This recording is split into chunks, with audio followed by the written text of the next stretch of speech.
বন্ধুসকল, আজি মই বনাব ওলাইছোঁ পুঁই শাকৰ ৰেচিপি। পুঁই শাক লাগিব মোক। আলু এনেকৈ সৰু সৰু কৰি কাটি লৈছোঁ, একেলগত দি দিছোঁ। বিলাহী লৈ লৈছোঁ, একেলগত কাটি ধুই লৈছোঁ। আৰু মোক লাগিব সৰিয়হ আৰু জলকীয়া। ইয়াতে মই তিয়াই থৈছোঁ 10 মিনিট। এইখিনি মই পেষ্ট কৰি ল'ম। পেষ্টখিনি হৈ গৈছে এনেকুৱা। এতিয়া মই কেৰাহীটো বহাই দিছোঁ, তেল দি দিছোঁ।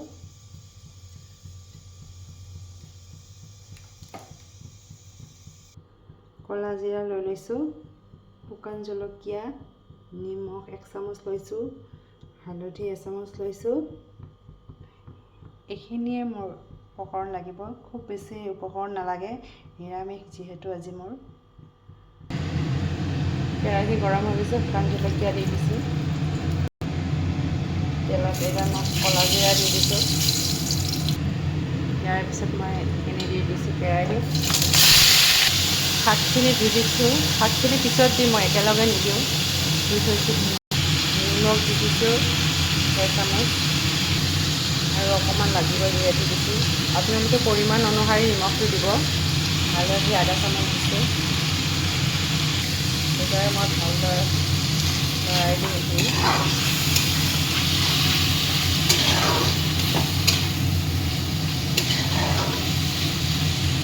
এইবাৰ মই ঢাকনটো দি দিম, অকণমান সিজিবলৈ দিম। এইবাৰ অকণ ভালকৈ লৰাই দিম।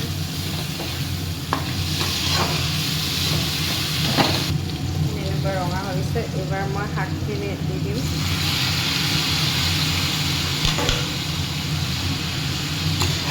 ভালদৰে লৰাই দিম, অকণ ভাজি ল'ম। এনেকুৱা ৰঙা কৰি ভাজি লৈছোঁ। এতিয়া মই পেষ্ট কৰি থোৱা সৰিয়হ জলকীয়াখিনি দি দিম। এতিয়া লৰাই দিম।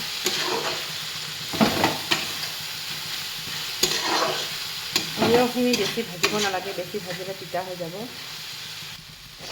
তেনেকুৱা কৰি ভাজি লৈছোঁ।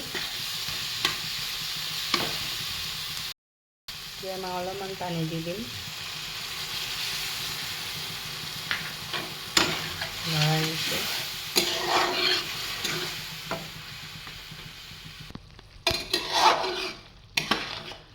হৈ গৈছে মোৰ পুঁই শাকখিনি। এনেকুৱা হৈ গৈছে। আপোনালোকে খাই চাবচোন। এনেকুৱা কৰি কেতিয়াবা খাইছেনে আপোনালোকে? এনেকৈ বনাই চাবচোন। খুব কম সময়ৰ ভিতৰত এনেকৈ বনাব পাৰিব আপুনি। আলহী আহিলেও পুটুককৈ বনাই দিব পাৰিব। আপোনালোকে খাই চাবচোন। এয়া বাতি এটাত মই ওলাই লৈছোঁ। আপোনালোকে খাই চাবচোন কেনেকুৱা লাগে। ভাল লাগিলে please like, comment and share কৰিবা। Thank U.